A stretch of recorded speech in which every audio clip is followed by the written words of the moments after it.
Welcome, everybody, to the Friar Talk podcast and YouTube channel. Today, we're going to recap this Rockies series. Then tomorrow, we're going to have a video out about the impact of the Ryan Weathers injury. And then on Wednesday, we're going to do just a Padres draft haul recap and kind of explain to you the picks that we like, maybe some of the picks that are being questioned, and just kind of talk about at least the top guys in that class. But let's get on to the recap. So the Padres, this was a very, very ugly series that ended probably in like the worst way possible before the All-Star break.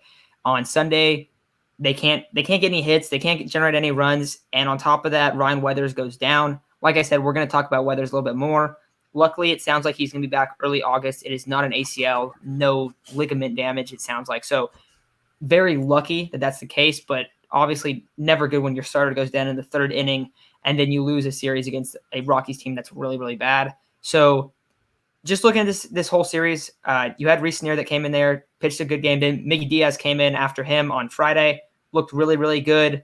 And then after that, the Padres they couldn't generate any runs, didn't help Joe Musgrove. And then on Sunday, they couldn't really generate enough runs after Ryan Weathers went down. So pretty tough series. I mean, I think everyone's a little bit frustrated right now. They've fallen to 6 games back, though I will say 6 games back is not the end of the world. There's a lot of baseball left to be played. And so yes, it's time to be worried, but there's no reason to start freaking out and panicking like, oh, this team's not making the playoffs. They still have a decent enough lead to make the playoffs, and 6 games, you can come back on that pretty quickly. We've seen how they've played the Dodgers, who are 4 games ahead of them in the division, and then the Giants, they have 10 games that they play against the Giants in the last 2 weeks of the year. So we were talking about before. If in baseball, if you get hot at the right time, that matters more than what your final record is, as long as you're in the playoffs. So if they make it to the dance, like that's the best thing they can do. So Chase, what were just your overall thoughts on this series? The first game, I liked Reese Neer. When that second inning happened and the bases got loaded, I was like, oh, this is going to get ugly really quick. And then he got out of it super quickly too. So I was like, you know what? Being a rookie and being called up for a spot start and putting up the bases loaded is probably the worst thing you can do, but he got out of it with minimal damage, and that was amazing. I really wish Tingler didn't take him out there. He had another inning in him at least with his pitch count, because then you save the bullpen a little bit more with already the injured rotation that there is. And then watching what happened to Ryan Weathers, I was like, that looks eerily similar to the Ronald Acuna injury. So I was freaking out for a good minute. And then when I saw there was no structural damage to his knee, that the sigh couldn't have been bigger. And then they're still looking at his ankle. So that was probably the other major concerning part, because I think it was his right leg, and that's the foot that he kind of plants on. So any damage to that ankle would prevent him from being able to pitch the way he does, and or it may keep him out for a longer period of time.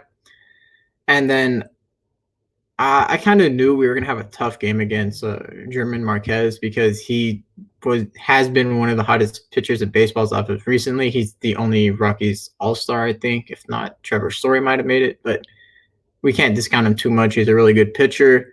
He can get moved at the deadline, considering he's a really good pitcher, and the Rockies are kind of the Rockies. So overall, Eric Cosmer can't field. He's starting to hit, but that doesn't make up for him not being able to field, because he cost us games. Bats went cold, and we need starting pitching desperately. Yeah, I think throughout the season I was telling myself the only way I'll be concerned is if, things are starting to fall apart. I think I said at the All-Star break or at the deadline. Probably said at the All-Star break, because I know the deadline, Peller's going to look to try and fix something. But right now, I wouldn't say I'm too concerned. I'm definitely the most concerned I've been this season, but not to the point where I don't think this team's going to make the playoffs. It's too talented of a team.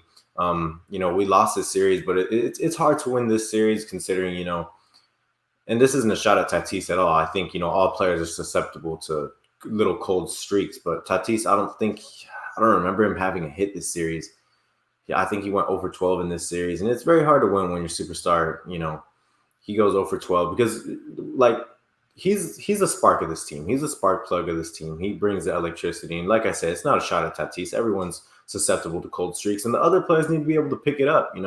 Manny needs to be able to, and not saying Manny had a bad series, but the whole lineup needs to be able to pick him up for how many times he's able to pick up the rest of the lineup. But the bats weren't really there. German Marquez has pitched phenomenal recently. He's going to the All-Star game, like Chase brought up. I could imagine he's going to be one of the hottest commodities on the trade market. Whether he'd come to us, I doubt it.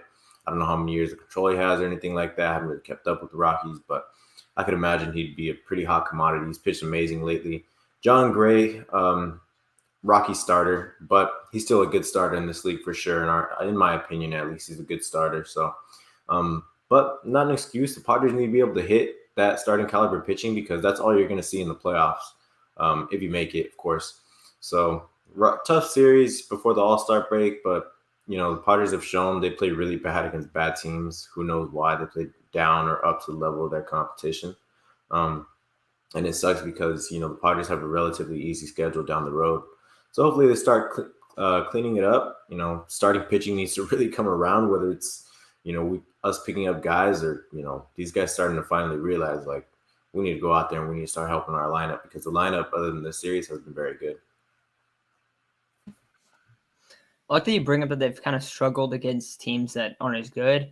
I will say one thing is maybe a little bit of added pressure. All right, you're back 6 games. You need to come out of the All-Star break on fire, starting immediately out on the road. We know how great Tatis is on the road. I want to say he has the highest slugging percentage in the league in terms of road games. So he definitely gets going. He rakes on the road. And maybe that kind of gets him a little jump started, gets some momentum going. Because if you guys remember last year, and last year, obviously, a much shorter season, but it was about halfway through the year where they really just flipped the switch and got super hot. And then that rode them to have, was it the second best record in the MLB or the NL? One of the two. And so maybe that happens here. You look at the schedule; it's not super brutal coming up.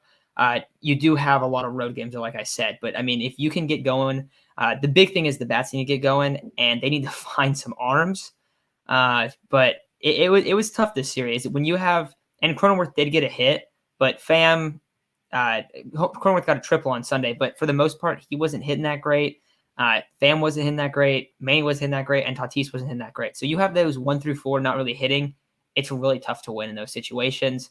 Now, they were able to at least get 1 win, so, I mean, it's positive. You want to win a game, but you don't want to lose a series against the Rockies, and that's why I think it's really frustrating. And the team's pretty beaten up right now, so you start looking at it, and it's just. And I think that's why we're concerned. We're not mostly concerned about the play, but more concerned about, all right, there's a lot of guys that are out right now, so that's where it kind of has to bounce back. But anything else you guys want to add or touch up to on this series? Yeah, Eric Kosmer, please, we need to implement the DH because I do not want to see him at first base.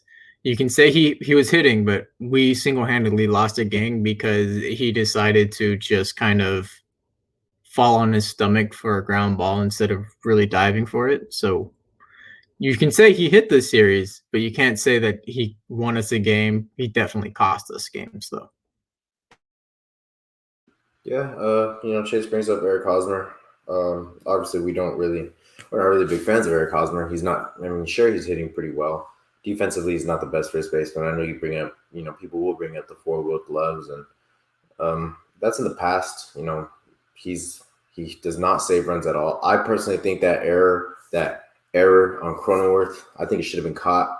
I don't think he made much of an effort to go get that, but.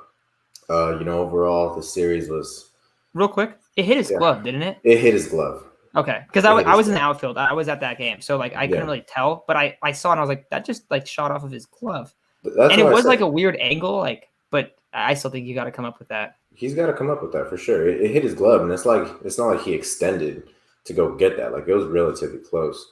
But tough series to lose. I know, it's not cool seeing us lose to the Rockies, especially considering they swept us in Colorado, and then, they come to San Diego and they beat us in another series. And so I think Mud brought up they were 7-33 on the road before the series. So you have to think we're either going to sweep or we're going to come away with the series, and we don't. And it's disappointing for sure. But teams have their bumps along a 162 game season. Teams are going to have their bumps and their bruises, and this is one of them.